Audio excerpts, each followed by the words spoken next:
Alrighty, folks, it's a very special video. We're going deep, okay? We're going super deep.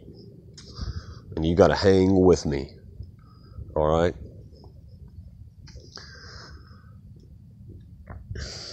We're actually gonna talk about Jesus Christ, but not any type of way you could possibly imagine.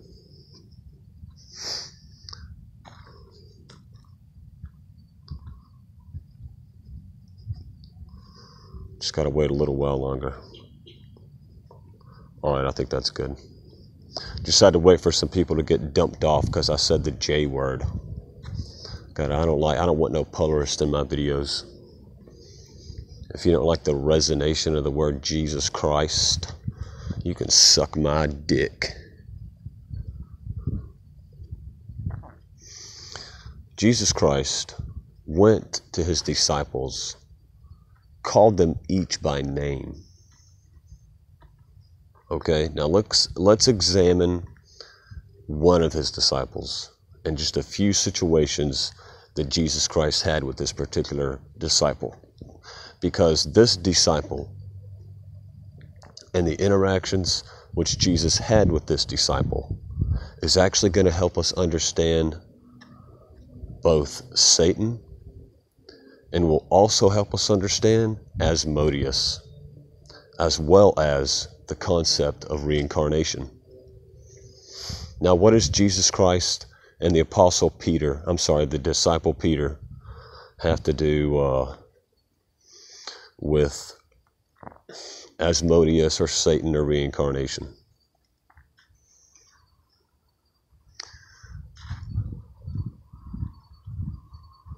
Really fucking hated for that pause. Really fucking hated that pause. I just had to dump off some of you Christian fundamentalists too, because I don't want your fucking asses coming in here either. I know some of you are probably going to sneak in here anyway and spout your fundamentalist one-dimensional crap. Your crap's as annoying to me, as filthy and disgusting to me, is post-LaVey occultism, post-LaVey Satanism, post-LaVey black magic, post-Crowley black magic. You freaking Christian fundamentalists are as annoying to me as freaking post-Crowley and occult philosophers. Shouldn't even call them occult philosophers. I don't deserve to be called philosophers.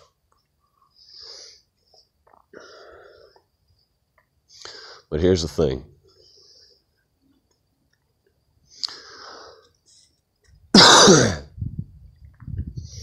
Jesus Christ told Peter that Peter would be the cornerstone upon which he built the church. Now, for those of you who are already familiar with the story of Asmodeus, Asmodeus was actually used by Solomon to place the cornerstone of the temple, because there were no beings mighty enough to place the stone.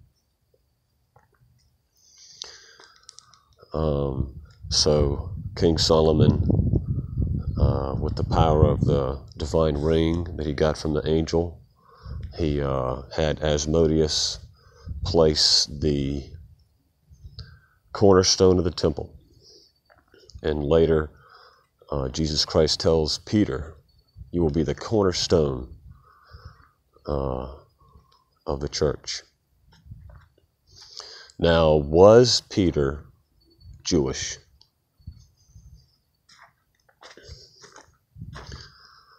If Peter was not Jewish, that makes it even more significant, his connection with Asmodeus. Because it's my belief that the ancient universalists dehumanized ethnicities that they didn't like. And so spiritual references or references in sacred texts which use terms similar to demon are actually, that's like a derogatory racial term. You know what I'm saying? Like cracker or nigger or raghead or something like that. Demon is a racial term that universalists would label all the shunned, kicked out races not allowed to be part of the kingdom. But one part of Jesus Christ's work was to actually open the kingdom to everyone. And his calling of Peter by name and charging Peter with a purpose. And see, here's the thing. Here's the difference. What's the difference between how Solomon used Asmodeus and how Jesus Christ used Peter? And what's the difference between their outcomes? Okay? King Solomon commanded with compulsion, compelling power, divine authority.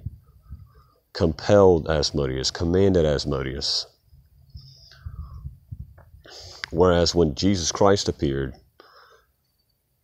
yeah, he called Peter by name and said, Peter, come with me. But Peter could have been like, who are you? I don't know you. You know what I'm saying? Peter could have been like, any number of type of responses. But Peter had a choice. He wasn't simply compelled. And it wasn't like, I need a slave to do this extremely laborious, toil. I need a fucking strong ass slave to come lift this rock and move it 100 feet or so. You know what I'm saying? Or 1,000 feet, or however the fucking far they had to move the cornerstone. See, rather than Jesus being like that with Peter, because Peter needed somebody to do the labor work of evangelism. You know what I'm saying? What do you think cornerstone of the church means? Peter was Jesus, I don't necessarily want to say front man, but he was a freaking homie of Jesus Christ. You understand? I mean, Jesus Christ is the Word incarnate. You know what I'm saying? The whole point of the church is to preach the Word. And Jesus Christ offers Peter the honor of being the very cornerstone. So rather than, in Asmodeus, all he did was place a rock, cornerstone of the temple. He wasn't a part of the temple. But see, Peter is a part of the temple. You see what I'm saying? And see, this is almost like redemption of Asmodeus. Now let me go deeper into that. What are you talking about? That's a stretch. Don't tell me that's a fucking stretch when you people say Horus is Jesus and Mithra is Jesus. For me to say Peter is reincarnate Asmodeus, and Asmodeus is not a demon, he was a fucking shunned race that Jews didn't want on the earth, that's way less far-fetched than you people and your freaking zeitgeist that Horus is Jesus nonsense. Goodness gracious. That shit's been debunked so hardcore anyway. So here's the thing. What else is special about Peter? When the guards came to take Jesus away, who's the only person who was like, fuck no, you ain't, motherfucker, I will kill you on the spot? That was Peter's instinctual response. That's a demonic response. That's demon. You understand? That's beast. You understand? To me, that just shows, to me, Peter must have been like a descendant of one of those, hardcore races. And here's the thing, this is what I think. I think when Jesus Christ came, it was like, Peter, follow me. He didn't look at Peter and was like, that's the man I need for my kingdom. He's going to do the job I know he can do. No, that's not what Jesus was thinking. Here's what I think Jesus was thinking. Jesus walks to the city, and immediately he can already feel the aura before he even enters the city. And he can connect with all the minds in the entire city and feel how shallow all of them, how mundane they are. But a couple radiation signals are beaming off the city. So Jesus Christ goes to him, and he looks and he sees a freaking full-on demon standing there in human form. One of the old races that survived some fucking how. And so Jesus was like, man, this cat, he can't be left here with all these freaking normies. This isn't his place. He's going to lose his cool one day. and end up, in jail or end up, somewhere bad. You know what I'm saying? He's a poor fisherman. You know what I'm saying? Probably. I imagine Peter was probably a hot-head cat. And if Jesus hadn't come and been like, hey, Peter, come with me. I'm going to teach you patience and peace and love and forgiveness. I think Peter might have done something violent later on in his life.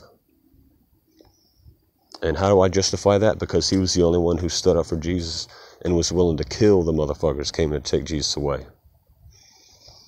Peter pulled out his sword and was ready to kill. You understand? When everybody else is just like, Judas, what have you done? You know what I'm saying? Peter's like, yeah, motherfucker, you want to take my Lord, motherfucker? Cut off a motherfucker's ear. You know what I'm saying? That's intense. Not no normal ass dude. Like I'm not know who the fuck. What normal ass motherfucker? What basic ass motherfucker with a family and a nice cush job upon seeing Roman soldiers? Think about that for a minute. Do you fucking understand? The balls Peter has to fucking pull a sword. Was it Roman soldiers that came with him, or was it just the, were there Roman soldiers with the escort too? Or was it just the, the Jew temple guard or whatever? I guess I should have gone and read the story again. But I mean, how many of you think, and back in the day, you think you would have pulled your sword out in front of a freaking, armored, heavily armed temple guard of the fucking, the temple of Jerusalem, the Jews? You know what I'm saying? And don't make fun of me because I might not have all my specific little fact details right where they freaking need to be. Connect to what I'm trying to convey. Don't freaking pin hole on any mistakes I make.